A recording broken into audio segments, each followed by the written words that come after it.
क्या आपको पता है कि रिवीजन नोट्स या समरी बनाना जरूरी क्यों होता है? क्या होती है इसकी इम्पोर्टेंस?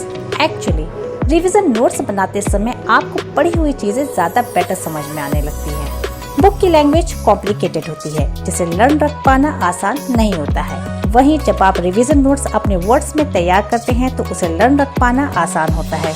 इससे आपको एग्जाम टाइम में भी बहुत हेल्प मिलती है। कम टाइम में आपको सारी चीजें प्रिपेयर हो जाती हैं। एग्जाम टाइम आप कॉन्फिडेंस के साथ एग्जाम दे पाते हैं। अब बात करेंगे कि रिवीजन नोट्स या समरी कैसे तैयार की जाए। तो एक नोटबुक और पेन के साथ तैयार हो जाइए।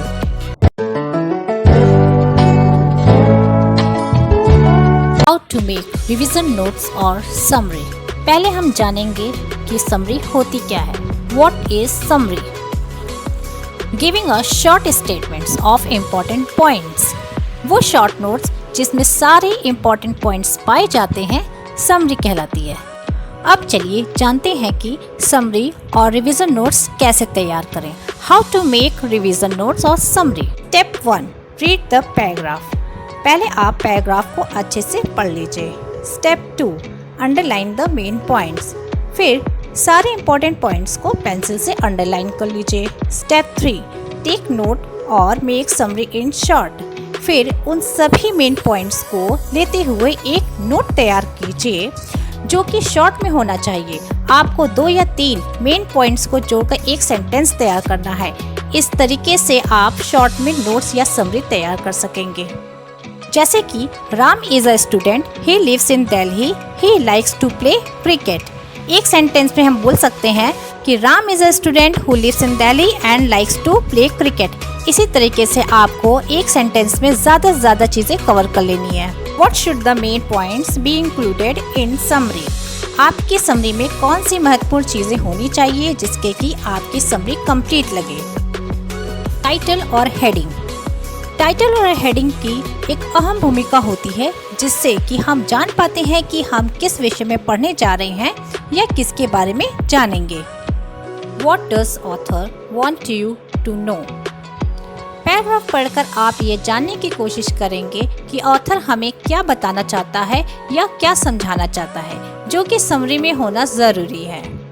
Answer of all the questions. What, when, where, how, why, who. आपकी समरी में ये सारे प्रश्नों का जवाब होना चाहिए। हिस्ट्री या इंग्लिश में कोई भी स्टोरी समराइज करते समय इस रूल को फॉलो करेंगे। जैसे कोई भी घटना कब हुई, कहाँ हुई, क्यों हुई, कैसे हुई और किसके कारण हुई जैसे प्रश्नों का जवाब होना चाहिए। Short statements including all main points. Short से शॉर्ट स्टेटमेंट लिखने की कोशिश होनी चाहिए, लेकिन सभी जरूरी पॉइंट्स को ध्यान रखते हुए। कोई भी मेन पॉइंट छूटना नहीं चाहिए। Things to remember while creating summary. Summary बनाते समय आपको किन बातों का ध्यान रखना है। Keywords to memorise. आपको कीवर्ड्स पे फोकस करना है, ना कि जनरल वर्ड्स पे। इससे लर्न की हुई चीजें आपको ध्यान में रहेंगी। Use multi colour to highlight. अगर आप कलरफुल स्केच पेन या पेन यूज करते हैं तो इससे समरी और बेटर हो जाएगी। Do not exceed the words limit. आप शॉर्ट सेंटेंस लिखेंगे, आपका फोकस मेन पॉइंट्स पर होना चाहिए, ना कि लॉन्ग सेंटेंस पर। Do not follow the grammar rules. अगर आप समरी खुद के रिवीजन के लिए तैयार कर रहे हैं तो आप ग्रामर रूल्स को फॉलो नहीं करेंगे। Different forms of summary. अब हम जानेंगे कि समरी कितने टाइप की तैयार की जा सकती है। चार्ट और डायग्राम का यूज टेक्निकल या साइंस जैसे सब्जेक्ट में किए जाते हैं। आप भी इन दोनों का यूज समरी बनाने में कर सकते हैं जिनमें सारे इम्पोर्टेंट पॉइंट्स मौजूद होने चाहिए। अभी हम आपको सैंपल भी दिखाएंगे। टेबल के फॉर्म में भी समरी तैयार की जा सकती है। पॉइंट वाइज समरी, ये बहुत कॉमन है जो कि आपको बुक में भी मिल जाती है। मैं आपको कुछ सैंपल्स दिखाऊंगी समरी की और उनके यूजेस भी बताऊंगी। ये एक फ्लो चार्ट है। आप देख सकते हैं कि इसमें बॉक्सेस और एरोस बने हुए हैं। यह ब्लड सर्कुलेशन का फ्लो चार्ट है जिसमें एरो ब्लड के फ्लो को दर्शाता है और बॉक्सेस बॉडी के पार्ट्स को दर्शा रहे हैं। हार्ट से लंग्स में, फिर लंग्स से होता हुआ ब्लड, फिर से हार्ट में पहुंचता है और फिर यह हार्ट से पूरे बॉडी में पहुंचता है। यह पूरा पाथ फ्लो चार्ट के जरिए आसानी से बताया जा सकता है। इसी तरीके से आप किसी भी फंक्शन या प्रोसेस को फ्लो चार्ट से दर्शा सकते हैं। इसे लर्न करने में भी आसानी होती है। तरफ हार्ट का डायग्राम बना हुआ है जिसके सभी पार्ट्स को दिखाया भी गया है। साथ में ब्लड के फ्लो को भी एरो से दिखाया गया है। तो इस तरीके से ब्लड सर्कुलेटरी सिस्टम को और आसानी से समझा और समझाया जा सकता है। ये एक फ्लो चार्ट का ही एग्जाम्पल है जो कि क्लास 6 के एक चैप्टर की पूरी समरी है।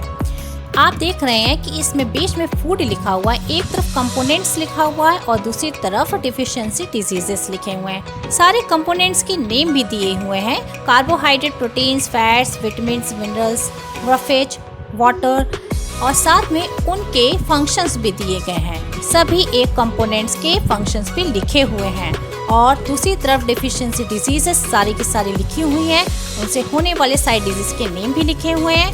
विटामिन्स के 2 क्लासिफिकेशन और कार्बोहाइड्रेट के भी 2 क्लासिफिकेशन लिखे हुए हैं।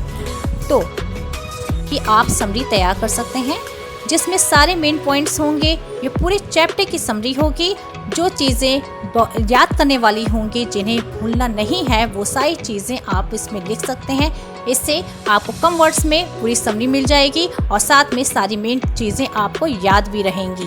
कलरफुल पेन का भी यूज़ कर सकते हैं या स्केच पेन का भी यूज़ कर सकते हैं। आपको कीवर्ड्स यहाँ पे लिखने हैं, एक्स्ट्रा चीज़ें नहीं लिखनी है। ये एक टेबल समरी है। ये कैरेक्टरिस्टिक्स ऑफ एसिड्स और बेसिस की टेबल है जिसका एक कॉलम प्रॉपर्टी का है, बाकी 2 कॉलम एसिड्स और बेसिस के हैं। एसिड और बेस की हर एक प्रॉपर्टी को शॉर्ट में बताया गया है। इसमें कम से कम वर्ड्स यूज करते हुए एसिड और बेसिस की 8 प्रॉपर्टीज बताई गई है। इस तरह की समरी तैयार करके आप मेन पॉइंट्स को याद रख सकते हैं। कम से कम वर्ड्स में ये समरी तैयार हो जाती है। इसमें डिफरेंस भी क्लियर रहते हैं। ये पॉइंट वाइज समरी है जो कि आपको अक्सर चैप्टर के एंड में मिलते हैं। इसमें चैप्टर के सारे पॉइंट्स कवर्ड रहते हैं।